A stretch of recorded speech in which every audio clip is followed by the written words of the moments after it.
welcome to my YouTube channel, Tinchik Vlog. Is Ate Panuel, Philippine Airlines, Terminal 1. At ayan po. So I would like to give you information sa mga OFW natin. Pagkapasok nyo po dito sa departure area, dito sa pinakaunang entrance nila, dito sa entrance for passenger only. Yan, pwede kayo mag-park dyan. Pagkababa nyo, mayroon dito may mga trolley. Pagkababa nyo dito, pasok, pwede, yung mga passengers, pwede na pumasok sa loob. Pero if you wanna, pag hindi nyo pa time o yung mga ibang OFW na hindi pa oras, kasi hinahanap nila kung nasaan yung OFW lounge natin. So ito yung passengers. Yung entrance dito sa kabila, ito yung entrance na isa dito. Dito po pwedeng pumasok kahit na hindi passenger. Tapos ito po yung exit, pwede kayo lumabas. So dito po natin, andito po yung toilet. Ito po yung toilet nila for girls and boys. Dito po yung entrance ng passenger. So here makikita natin dito, pwede kayong maupo dito, may aircon, may wifi, and meron ditong multi-faith. Nandito yung ating multi-faith prayer room. Pwede kayo mag-pray dito habang hindi pa lipad. Ayan. So mga OFW nagtatanong kung saan. Pero sa Philippine Airlines po dito. So ito po yung ating OFW baggage storage. Dito kayo mag-storage. At pwede kayo mag-storage as long as you stay here. Pag lalabas daw kayo, hindi pwede. Kasi yung mga bagahay nyo, pwede nyong ano dito. Ayan po. Yan lang luggage po. Ayan. Pwede kayo mag-luggage storage dito. So ito po yung ating OFW lounge. Yung maas ko na sa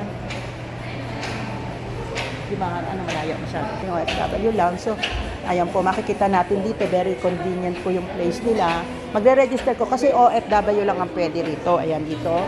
So ito po, pag makikita natin dito, ayan, para dito sila pwedeng mag-tea at mag-relax habang hinihintay nila ang kanilang flight. So andyan po, nakikita nyo, meron silang tea, meron drinks. Yan. So, ayan po, dito naman yung ating Department of Migrant Workers. Ayan, ito yung OWA natin. Ito yung membership 1472. Basta, another information na lang yan. Basta, ang inaano ko lang po niya sa inyo, ito yung the OFW Lounge NAIA Terminal 1. Yan. Scan the QR code to register for the kailangan mo i-register pala yung lounge nyo dito.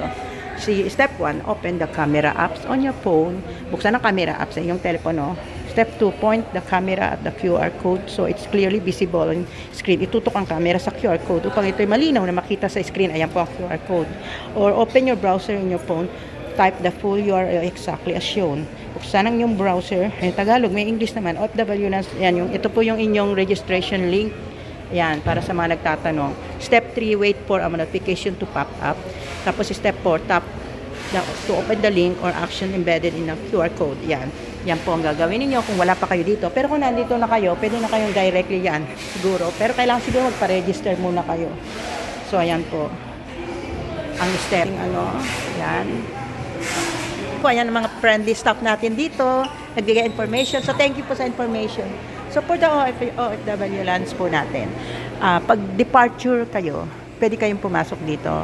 Pero kung arrival, depende. Kung may bakante po dito, pwede kayo sa arrival. Pero pag wala po, hindi po kayo mapapapasok. So, mostly, departure lang po ito. Yan. Yung mga connecting flight o yung pwede. Basta meron kayong flight, pwede kayo mag-stay muna dito. And may libre silang lugaw, libreng snacks, libreng drinks. Yan. So, pag sa mga first-timer, pwede po kayong mag-walk-in. Pero sa mga ex-abroad na, may QR code na kayo. May experience na kayo as before.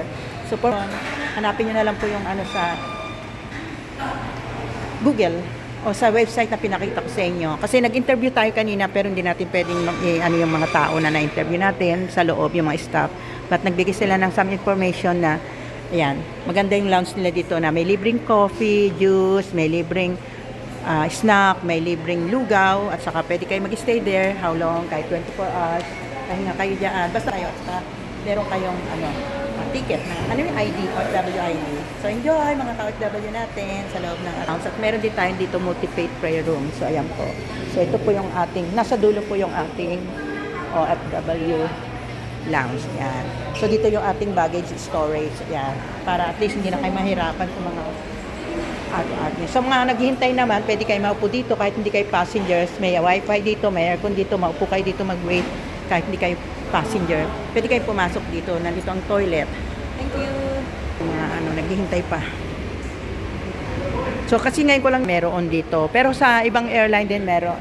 Terminal 1 dito sa Philippine Airlines, makikita dulo. Ayan, nakikita nyo. Pero sa ibang airline, Terminal 2, Terminal 1, meron din po. Hanapin natin next time. Kasi nandito kami sa Terminal 1, Philippines. Ito po ang information na bibigay po natin sa inyo. Enjoy your flight. God bless. Happy 2020 sa New Year.